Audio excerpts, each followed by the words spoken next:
Hello. So today, I you know that last time I bought two books and then I told you guys that I think I told someone in the comment section that I was going to provide a review, but I didn't. I always tend to forget um what I read after reading it. But this particular book is worth reviewing. Like it's something that this book is a book that you are actually supposed to hold its worth very dear to your heart. And because I wanted to really talk about this book, I had to write down, yeah, note down the pages that like were more striking. Not even more striking because every word in this book was worth it. But just maybe pages that I want to talk about. So the book is When Breath Becomes Air. Yes, When Breath Becomes Air. And this book was recommended by Alma Asinobi, and she talked about it a lot, how he broke her and everything. And after that, Salem, is it Salem? Yeah, Salem King also talked about the book, and I have to get the book. So like the first place I want to talk about in this book, I don't know, I am well now. Like this book is a book that after reviewing, like people go through a lot and they still find a way to impact life, influence life, encourage people. I don't know, but I'm the last person that's going to be like fighting for my life and remember that okay, I'm supposed to be documenting my life or writing something. No, but I don't know how this author Paul Calamity, if I pronounced it right, but this is no ordinary man. So the first page was the forward. The forward of the book. Was I was struck by where he talked about where he actually praised the author where he said that it's not actually easy like above all see what it is to still live to profoundly influence the lives of others after you are gone by your words. So this book is the author is dead. The author is dead. This book was published after he had died. The ending part of the book was rewritten by the wife of the dead man. So he could not finish writing. Like he could not conclude. Oh no, he could not finish writing actually because the book is incomplete. But in quotes. So he died and then we had to just do an epilogue to round up the book. Yes, Paul was a neurosurgeon. And I think one of the things I've been drew into the book was first the medical book, right? I watched or came across Ben Carson and the movie Gifted Hands, I was intrigued by neurosurgeons. I don't know, but I feel like it is one of the most intriguing field of medicine just because of just the way Ben Carson, the perspective Ben Carson portrayed in that movie and in the book. I enjoyed and was fascinated, excited by the fact that these people talk about the brain. And you may want to believe with me that the brain is actually like the powerhouse of the body.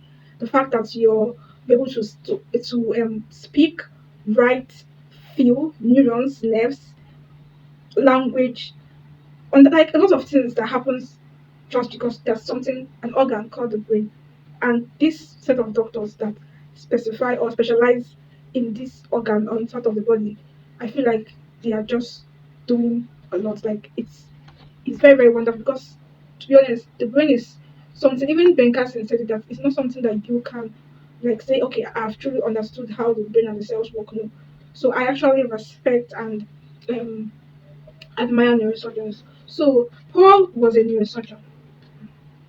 I feel like they are always extraordinary. They're not ordinary. Even Paul himself said it, and it's a repeat of what Ben Carson said too. That as a neurosurgeon, okay, maybe as a surgeon, but as a neurosurgeon, you have to train your mind. You have to train your hands. Like you train your mind, you train your hands because you cannot afford to make a mistake when you're in the OR operating room. You cannot afford to make a mistake. Yes. And he said here that neuroscience laid down the most elegant rules of the brain. Elegant. Like there's nothing about neuroscience that is just very intriguing, very special. Yes. So Paul said something here that I actually very, very resonate with. He said that doctors invade the body way in every way imaginable. Yes. And this is one of the reasons why I do not like going to the hospital. But like, why should I go to the hospital and then you have to invade my privacy because of I'm sick or because I'm feeling unwell? No, and luckily I don't always fall sick though. Like doctors invade the body in every way imaginable. They see people at their most vulnerable. Like you're dying, you are weak, you're tired, you are not yourself. You don't people are going to see you in that state. They say people are the most vulnerable state, they are most sacred, they are most private. Like the fact that a woman will have to give birth and then they're totally naked, stark naked. Like naked before like a very total stranger. And because I just in the doctor, he is licensed to see you in that state. Like that invasion of privacy is a lot, man. Yes, so when I said I'm like, yes, yes, yes, this resonates. He understands. Doctors, they are invaders of privacy. Yes. I said it. Oh no, he said it. Okay, so the next part is 69. So no, this book. One thing with Paul was that he carried his readers along. So even before purchasing the book, I knew that the author died. Is a sad. I knew that I was going to read tragedy, but as I was reading the book, I was very happy. Paul, as his wife reported at the end, but I even knew before I got to the end that Paul was wickedly funny. Yes, like when you're reading the book, you will forget at one split second that this is tragic because of the way he was narrating, carrying us along, telling us how it was for him as a neurosurgeon day to day, long hours, his banter with his colleagues, the different people that came as patients and he had to handle them, like different cases. You will forget that he is actually telling you or leading you to his death. I forgot truly. I think I got myself when Lucy took over, and as a reader, it struck me that Paul had left the scene. Lucy, his wife, was now trying to complete or finish off the book on his behalf. It was when Lucy came into the picture as the author that I felt that how did we escalate to this point?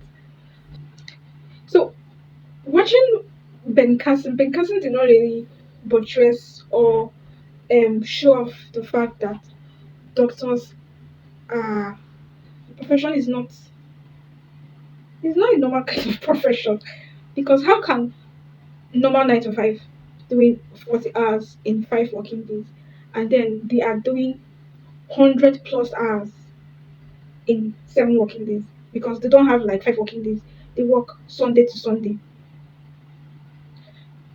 Truly, I have a doctor friend on WhatsApp, and I didn't really understand what it means for a doctor to be on shift and to be on call. And when she explained it to me sometime this year, not too long ago, I think maybe last month or 2 months ago, I I was like, how are you able to cope?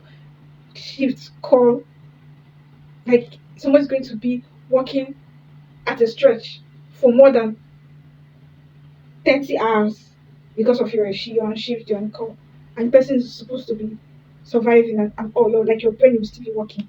So this book, what did not hide anything, he found that um medicine, being a doctor is not something that you can call a job.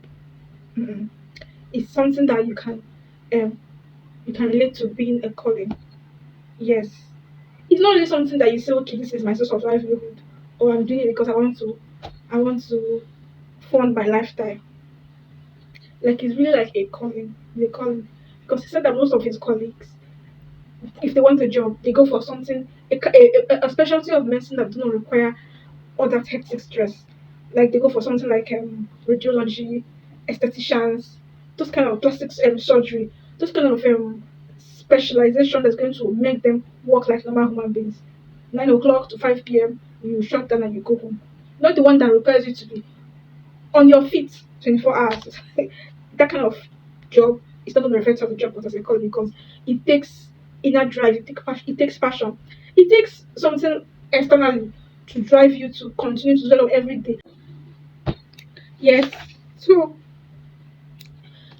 he took us also through some of his patients and he added humor to it as usual. That's one that kind of made me laugh. He said that he was an alcoholic, one of his patients, whose blood no longer was able to clot, who bled to death into his joints and under his skin. Every day the bruises would spread.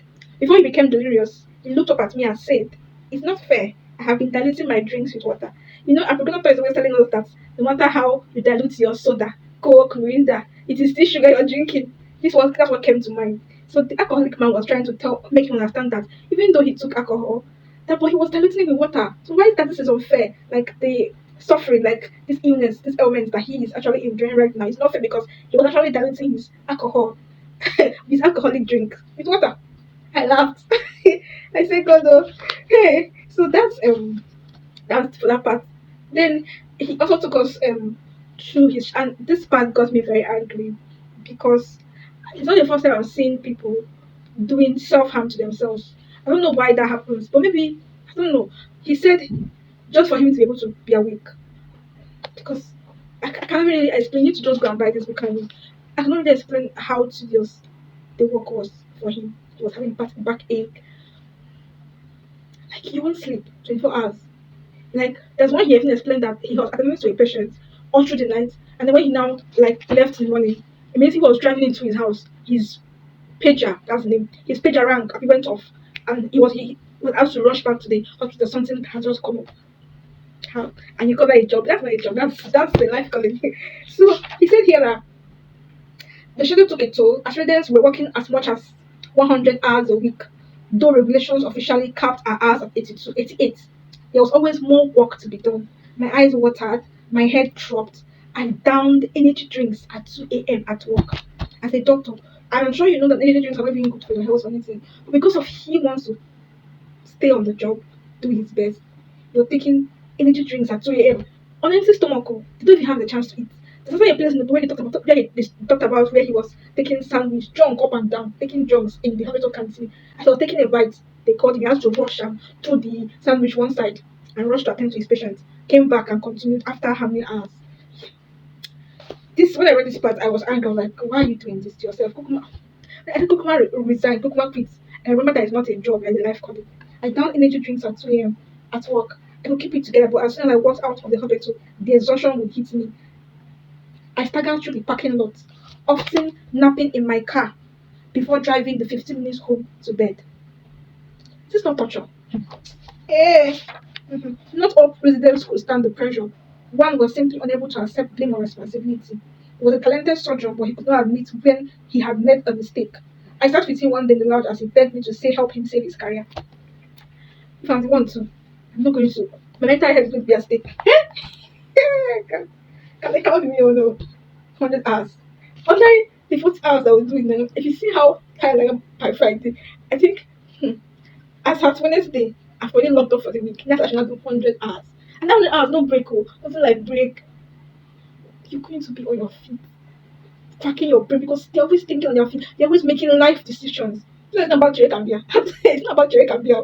You are supposed to be making decisions that are going to either keep someone alive or someone dead. And it's not that simple. So you have to make, and these decisions surrounds somebody's career, somebody's family, somebody's love relationship, somebody's child. Like it's not just an easy decision, it's a tax. So you're constantly burdened. Like you're carrying the burden of human lives on your head. That alone can kill you. Mm. Yeah, as my skills increased, so too did my responsibility. Learning to judge whose life, I just said it now, learning to judge whose life could be saved, whose could not be, and whose shouldn't be required an unattainable pragmatic ability. He talked about where sometimes he sees a case, he has assessed it medically, and be like, this one will not survive. So you have to discern, judge whose life you can save and whose life you cannot save. And it's not an easy task. Okay. He said that as a doctor, you lose some, you win some. So there's some cases that you're going to be able to manage, cure, and you'll be happy. The family is happy, the patient is happy, and you're proud of yourself. And there's some cases that the patient dies, things go wrong, and you will have to internally bear that burden or that guilt that you, in this particular case, were not able to intervene. He said, I observed a lot of suffering. Yes, as a doctor, you would. Your duty requires you to be in the scene of suffering 24 hours. Like like your workplace, your point of duty, your yes, your duty place requires you to absorb suffering, pain, illness, abnormality all your life. So he said I absorbed a lot of suffering was I became immune to it. And it's a lie. Because at some point you would think that okay, I am now very, very nothing shakes me anymore. It's a lie. Because what happens is that every day you keep absorbing, absorbing, absorbing, one day you will burst. Yes, it happens. You think that you are immune to pain, you're immune to suffering, you're immune to bad things happening. but one day you'll break down. And it happened to him. He said, drowning, even in blood, one adapts, learns to float, to swim, even to enjoy life, bonding with the nurses, doctors, and others who are clinging to the same raft, caught in the same tide. But it's going to catch up with you because that's not how to live. I think doctors should have therapy every day. They should have therapy every day. It's not funny, no matter laughing, it's not funny. Yes, that part of him eating in the cafeteria. In the cafeteria one day I was grabbing my typical lunch. Remember that he was downing energy drink at 2 a.m. To stay awake. Now his typical lunch is a diet coke. Apoloto, please come. A diet coke and an ice cream sandwich. That is his typical lunch. A doctor. Like his typical lunch is a diet coke and an ice cream. When I read this, I was pissed. I was like, bro, how far? My pager announced an incoming major trauma. I ran to the trauma bay, tucking my ice cream sandwich behind the computer just as the paramedics arrived, pushing the gunner, reciting the details to the 2-year-old male to cycle accident 40 miles per hour, possible brain coming out his nose. These are the kind of things that you would have to experience out of every day. Imagine you trying to take in your typical lunch, a diet coke and an ice cream sandwich, and then your picture rings, and then you're going to experience or see the most goring sight ever. Possible brain coming out of his nose. There's an accident, motorcycle accident that happened that brain brain is coming out from his nose. Yeah, that's he explained everything in the book. And this is one of the times where he said that, remember, he said that you have to judge on if you can save this life or you cannot save the life. So this particular case, I would also read what happens. He says here that um after 30 minutes of all the activities that had to go on, the paramedics bringing the man into the intensive care and everything. After 30 minutes, and they had to push drugs through his IVs, shove tubes into his chest and everything. After 30 minutes of them trying to perform like emergency response on the individual, we let him finish dying. I said the guy is wickedly funny. Which one is we let him we let him finish dying with that kind of head injury? We all murmured in agreement. Death was to be preferred.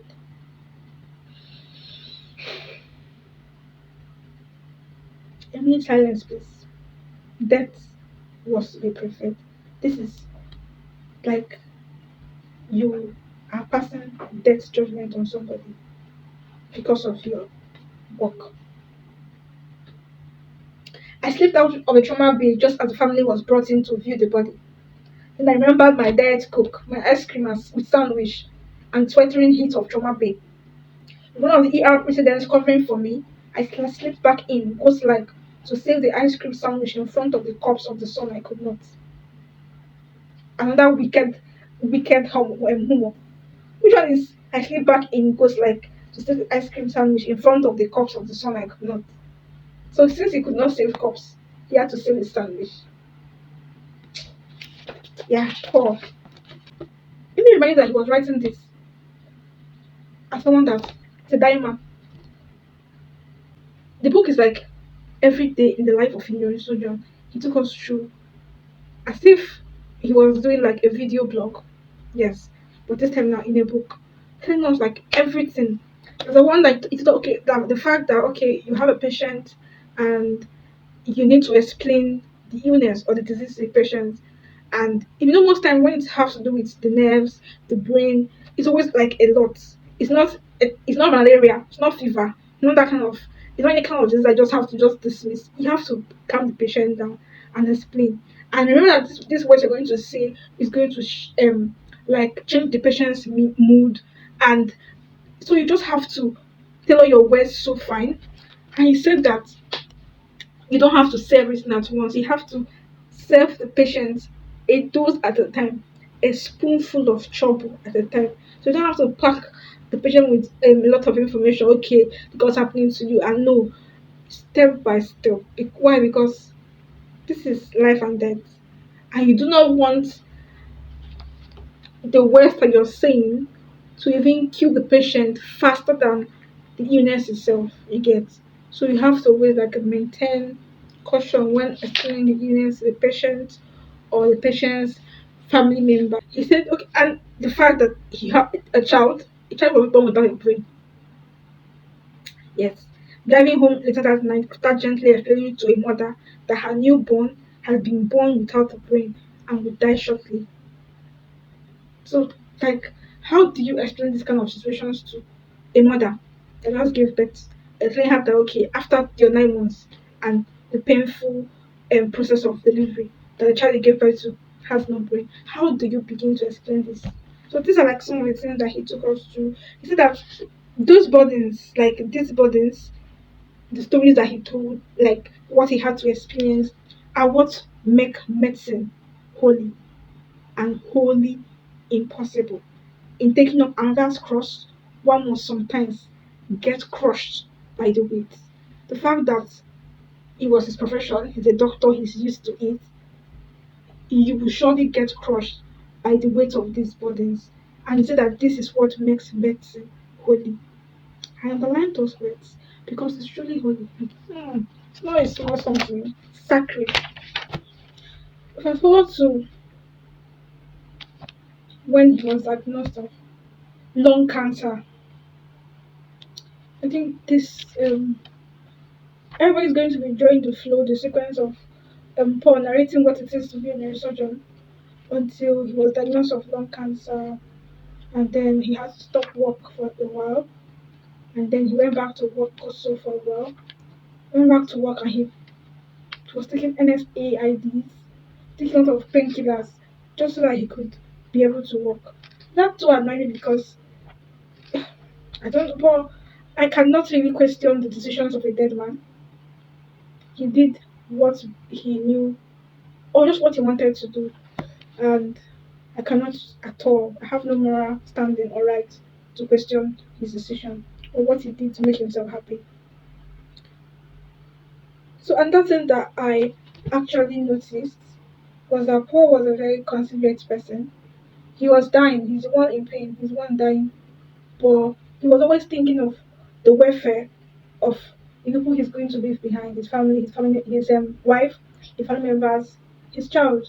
And I actually love that Lucy and himself actually agreed or planned having a child when they got the diagnosis and they're trying to find out what to do with the short time they had left to have the child. I thank God that even though the child came and just barely 8 months before the child came, 8 months, Paul passed away. Paul, at least Lucy has somebody to look up to whenever, maybe, whenever, I think I should always remember him, but whenever she just wants to feel Paul, there's a child to always look up to. And he actually got a job, a professor's job in another country. Was it another country? But he turned it down because his reason was that since he knew that he was going to die, he didn't want his wife Lucy to be in a strange country, far away from family, with an ill husband. And then when he finally passes away, she's going to be lonely in that new country. That was the reason why he did not take the job. Like he was very very considerate. Like and he was very vulnerable. It also showed in the book he wrote. He cried on his last day in the operating room. He let himself be open and vulnerable. He let himself be comforted. Even while terminally ill, Paul was fully alive despite physical collapse. He remained vigorous, open, full of hope, not for an unlikely cure, but for days that were full of purpose and meaning. Mm. He really tried. Like, and when Paul told immediately after his diagnosis to remarry after he died, so Paul told his wife to remarry. Eh, it exemplified the way he would, throughout his illness, work hard to secure my future. That's his wife speaking. He was fiercely committed to ensuring the best for me. In our finances, my career, what motherhood with me. And at the same time, I worked hard to secure his present, to make his remaining time the best it could be, tracking and managing every symptom and aspect of his medical care. The most important doctoring role of my life. I actually loved the bond, the love that was between Lucy and Paul. The love was pure, it was genuine, it was childlike. I loved it. I loved it. I She explained like the depth of their love in the book, and you would just love to read it.